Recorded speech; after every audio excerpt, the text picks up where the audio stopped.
Hello, नमस्ते all. Fitness को Sarika hair. Yes, तुम्हाला टायटलवरून कळालं असेल 21 दिवस. यस, तर 21 दिवसच का, तर कुठलाही बदल करायचा आहे आणि चेंज करायचं आहे तर आपण मेंटली प्रिपेअर होण्यासाठी 21 दिवस लागतात. हे सायंटिफिकली प्रूव्हन झालेलं आहे. तर त्याच्यामुळे आपण कुठलंही रुटीन किंवा काही स्टार्ट केलं, आजपासून केलं आणि उद्यापासून सगळेच्या सगळे चेंजेस होतील असं नाही. 21 दिवस त्याच्यासाठी वेळ लागेल की तुम्हाला ते हळूहळू चेंज करण्यासाठी. 21 दिवस तर आपण जेवण तर करतच असतो, पण त्याच्यामध्ये दररोज छोटे छोटे बदल केले आणि ते 21 दिवस तुम्ही जर पूर्ण केले तर वजन हे नक्की कमी होईल. तर यस, आपण व्हिडिओला सुरुवात करूयातच. तत्पूर्वी जर तुम्ही चॅनलवरती नवीन असाल तर नक्की सबस्क्राईब करायचं आहे. Sarika's life fitness food fun आणि फॅमिलीला आणि बेल आयकॉनही प्रेस करायचं आहे. घ्या अशा माहितीपूर्ण प्रत्येक व्हिडिओचं तुम्हाला नोटिफिकेशन मिळणार आहे. जेव्हा पण क्लायंट वेट लॉससाठी जॉईन होणार असतात, फिक्स झालेलं असतं आणि त्यांचा लास्ट क्वेश्चन असतो की मॅडम 100% वजन कमी होईल का. तर यस, वॉरंटी आणि गॅरंटी ही वस्तूंची असते, शरीराची नाही. प्रत्येकाचं शरीर हे बॉडी नेचर हे वेगळं वेगळं आहे आणि वेगवेगळ्या वेनी रिस्पॉन्ड करते. जर आपण सेम थिंग जरी देत असू तरी प्रत्येकाचा रिझल्ट हा वेगळा वेगळा असतो. प्रत्येकाची बॉडी ही वेगवेगळ्या वेनी रिॲक्ट करते. जर का तुम्हाला दिलेल्या टिप्स आणि ज्या थिंग्स आणि रुटीन हे तुम्ही जर प्रॉपर फॉलो करताय तर तुमची बॉडी तुम्हाला 100% चांगला रिझल्ट देणार आहे आणि वजन कमी होणार आहे. 21 दिवस तुम्ही हे जे छोटे छोटे बदल करणार आहात तर त्याची तुम्हाला सवय होईल आणि ती तुमची आयुष्यभर राहील आणि तुम्हाला याचा वजन कमी होण्यामध्ये नक्की फायदा होणार आहे. आणि म्हणूनच जेवणातले हे जे 4 बदल आहेत हे नक्की करून पहा. नक्की तुमचं वजन कमी होईल आणि बाकीचेही खूप सारे फायदे होतील. यस, तर 21 दिवस कुठले बदल करायचे, जेव्हा पण आपण एखादं रुटीन फॉलो करायचं असतं किंवा काही डाएट फॉलो करायचं आहे किंवा काही चेंजेस करायचे जेवणामध्ये किंवा ऑल दॅट, तर आपल्या माइंडमध्ये हा एकच क्वेश्चन असतो की मी खूप बिझी असते किंवा माझं रुटीन खूप हेक्टिक आहे तर मला हे जमेल की नाही. तर नोरी जमतील असेच बदल मी सांगणार आहे. आपण सगळेच जण वर्किंग असतो, बिझी असतो, घाईत गडबडीत असतो आणि स्वतःसाठी तेवढा वेळ देणं जमत नाही. पण नक्कीच आपण या सगळ्यांतूनही काही हेल्दी पर्याय नक्कीच काढू शकतो, कारण health is more important than all. जर आपलं हेल्थ व्यवस्थित असेल तरच आपण हे जे सगळं वर्क लाईफ आणि ऑल दॅट हे आपण बॅलन्स करू शकतो. याचं सगळ्यात पहिला बदल काय करायचा आहे, तर आपली जी जेवणाची प्लेट आहे तर त्याच्यामध्ये जे 4 महत्त्वाचे मॅक्रो न्यूट्रियन्स आहेत तर ते असायला पाहिजेत, बॅलन्स्ड असायला पाहिजे. तर हे कुठले 4 मॅक्रो न्यूट्रियन्स आहेत, तर प्रोटीन, कार्बोहायड्रेट, फायबर आणि फॅट. तर आपली जी महाराष्ट्रीयन प्लेट आहे तर ती एक उत्तम उदाहरण आहे बॅलन्स्ड जेवणाचं, की ज्याच्यामध्ये पोळी, भात, डाळ, सॅलड, तर यामध्ये सगळं येतं, प्रोटीन, व्हिटॅमिन, मिनरल. सो आपल्या जेवणाचं ताट हे बॅलन्स्ड असावं. एकच पदार्थ काहीतरी खाल्ला आहे किंवा एकच काहीतरी बाउल भरून खाल्लं आहे असं नसावं. आपल्या जेवणाच्या प्लेटमध्ये हे सगळे न्यूट्रियंट्स असायला पाहिजे, जसं प्रोटीन, कार्ब, फायबर आणि फॅट. तर ह्याच्यामध्ये काय काय येतं, प्रोटीनसाठी आपण काय काय घेऊ शकतो. प्रोटीनसाठी तुम्ही सगळ्या डाळी असेल, कडधान्य असेल किंवा डेअरी प्रोडक्ट्स असतील, शिवाय चिकन्स असेल, एग असेल, फिश असेल, सोया असेल, तर असे बरेचसे पदार्थ, सोया पनीर आहे. तर असे बरेचसे फूड ग्रुप्स आहेत की ज्याच्यात एग्ज, अंडी आहेत, तर ह्याच्यातून तुम्हाला प्रोटीन मिळतं. सो कुठलाही एक आयटम तुम्ही एका प्लेटमध्ये ठेवायचं आहे. कार्बोहायड्रेटमध्ये काय काय येतं, कार्बोहायड्रेटमध्ये सगळी आपली जी धान्य आहेत, ग्रेन्स आहेत, तर ते सगळं जसं की ज्वारी, गहू, बाजरी, राईस आहे, शिवाय मिलेट्स आहेत, तर हे सगळे ओट्स आहेत, हे सगळं कार्बमध्ये येतं. तर त्याच्यामधलं एक पोर्शन आपल्या प्लेटमध्ये असायला पाहिजे.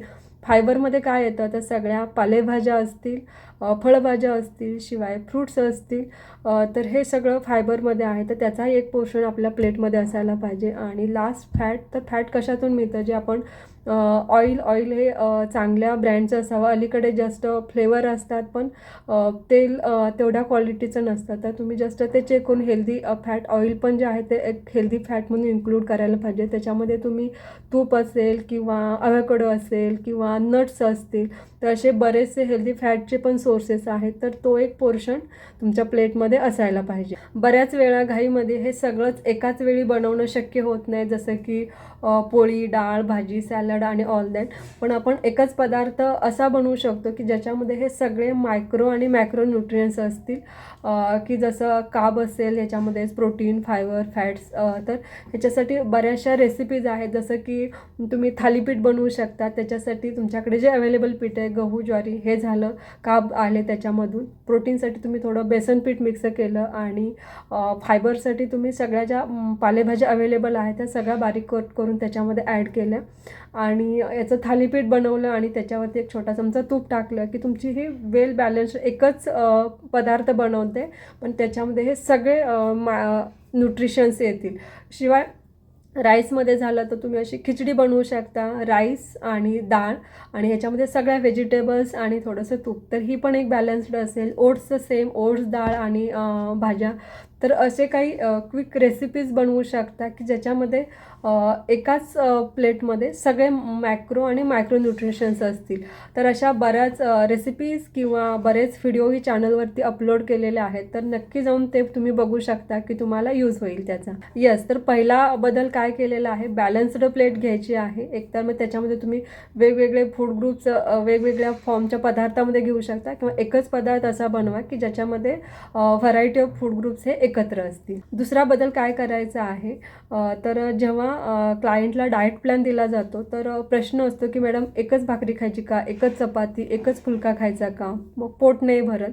आपल्याला सवय असते की भाजी, डाळ, कोशिंबीर, आमटी हे अगदी थोडं थोडं नावाला तोंडी लावण्यापुरतं घ्यायचं आणि 2-3 चपाती, 2-3 भाकरी किंवा खूप सारा राईस, तर हे खायचं की मग पोट भरतं.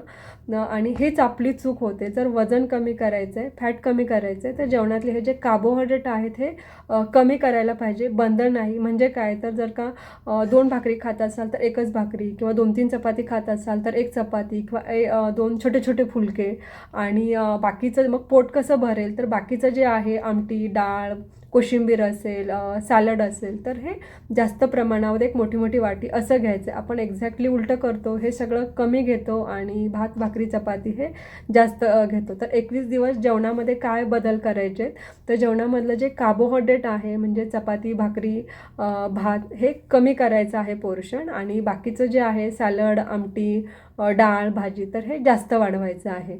तर ह्याच्याने काय होईल, तर प्रॉपर न्यूट्रिशन्सही मिळतील आणि कॅलरीज कमी होतील आणि तुमचं वजनही चांगलं फास्ट कमी होईल. अजून एक, जेवणाची सुरुवात ही सॅलड आणि कोशिंबिरीने करा. आपण काय करतो, आपल्याला जे आवडतं प्लेटमधलं किंवा जे काही वेगळं आहे तर त्याने सुरुवात करतो. तर असं न करता जेवणाची सुरुवात ही सॅलड आणि कोशिंबिरीने करा की ज्याच्यामध्ये खूप चांगल्या प्रमाणामध्ये फायबर असतात, आपलं पोट भरलं जातं आणि जे बाकीचे पदार्थ आहेत हे कमी खाल्ले जातात. तर त्याच्यामुळे म्हणजे बाकीचं कमी जरी खाल्लं तरी सॅलड आधी खाल्ल्यामुळे तुमचं पोट भरलं जातं आणि कॅलरी इंटेक जो आहे तो कमी होतो. सो वजन कमी होण्यासाठी हे महत्त्वाचं आहे. आपल्याला जे जेवण आहे तर ते क्वालिटी पाहिजे, क्वांटिटी नको. सो जेवणाची सुरुवात ही सॅलड आणि कोशिंबिरीने करायची सवय लावा. तिसरा बदल काय करायचा हा असणार आहे पाण्याबद्दल. हा पण एक प्रश्न असतो की पाणी कधी प्यायचं. बऱ्याच लोकांना सवय असते की जेवण करताना मध्ये मध्ये पाणी प्यायचं किंवा जेवण झालं की लगेच भरपूर पाणी प्यायचं. तर असं बिलकुल नका करू. पाणी जे प्यायचं आहे हे जेवणाच्या अगोदर अर्धा तास 1 ग्लास पाणी आणि जेवण झाल्याच्या नंतर अर्ध्या तासाने 1 ग्लास पाणी. जेवणाच्या नंतर जेवणाच्या अगोदर जे तुम्ही पाणी पिणार आहात ते तुम्ही कोमट घेऊ शकता. ज्याच्याने कोमट किंवा नॉर्मलही घेऊ शकता. कोमट घेतल्याचे अजून फायदे. जर का तुम्ही जेवणाच्या अगोदर 1 ग्लास पाणी घेताय तर त्याच्यामुळे काय होईल, हंगर हार्मोन हे कमी होतात, तुमची भूक कमी होते की ज्याच्यामुळे तुम्ही कमी खाता.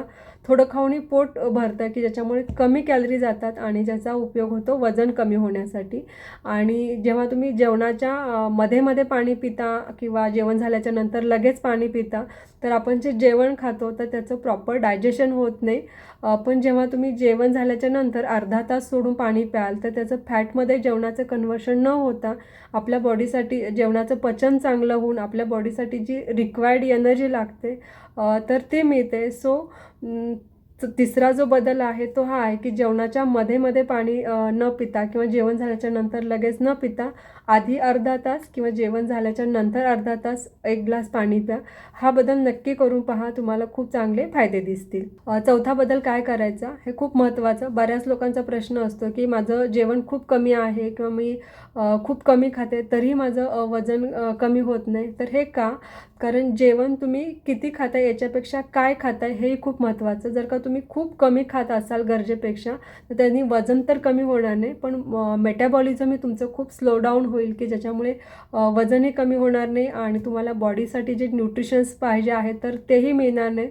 सो जेवण किती करताय याच्यापेक्षा काय आणि योग्य आहार घ्या, ज्याच्यामुळे तुमचं वजन आणि न्यूट्रिशन वगैरे हे सगळा तुम्हाला फायदा होईल. जेवणामध्ये अजून एक फॅन्सी डाएट फॉलो न करता जे पारंपरिक पदार्थ आहे जे तुम्ही लहानपणापासून खात आहात ते इन्क्लूड करा की तुमची बॉडी ही त्या पदार्थांना चांगल्या पद्धतीने रिस्पॉन्ड करेल आणि रिझल्ट मिळेल. म्हणजे तुम्ही ज्या पण रिजनमध्ये राहताय तुमचं जे पण पारंपरिक फूड आहे लाईक महाराष्ट्रीयन चपाती, आमटी, भात, सॅलड, डाळ, कोशिंबीर, सॅलड, घावणं असेल किंवा खिचडी असेल, तर असे बरेचसे जे पारंपरिक पदार्थ जे आपण लहानपणापासून खातो आहे जे आपल्याला इझिली अवेलेबल आहे, असे पदार्थ तुमच्या जेवणामध्ये इन्क्लूड करा की तुमची बॉडी ही चांगल्या वेनी रिस्पॉन्ड करेल. सो नेहमी हे लक्ष द्या की किती खातो याच्यापेक्षा काय आणि किती प्रमाणामध्ये, तर तुम्हाला नक्की फरक दिसेल. तर उद्यापासूनच सुरुवात करा आणि 21 दिवसांसाठी हे 4 बदल करून पहा आणि तुम्हाला काय रिझल्ट मिळाला, तुम्हाला काय फरक पडला हे कमेंट करून नक्की सांगा. 21 दिवसामध्ये तुम्ही तुमच्या लाईफस्टाईलमध्ये हे जे चेंजेस कराल तर ह्याच्याने बरेचसे फरक आणि फायदे दिसतील. जसं ॲसिडिटी कमी झाली आहे किंवा झोप चांगली लागते, वजन कमी झालं आहे, फॅट कमी झालं आहे किंवा फ्रेश वाटतं आहे, शुगर, कोलेस्टेरॉल, तर या बऱ्याच याच्यामध्ये तुम्हाला फरक दिसेल. तर नक्की करून पहा 21 दिवस हे सगळे चेंजेस. आणि व्हिडिओ आवडल्यास व्हिडिओला नक्की लाईक करा, शेअर करा तुमच्या खूप साऱ्या फ्रेंड्सला. लवकरच भेटूयात अजून एका नवीन व्हिडिओमध्ये नवीन माहितीसह. थँक्यू.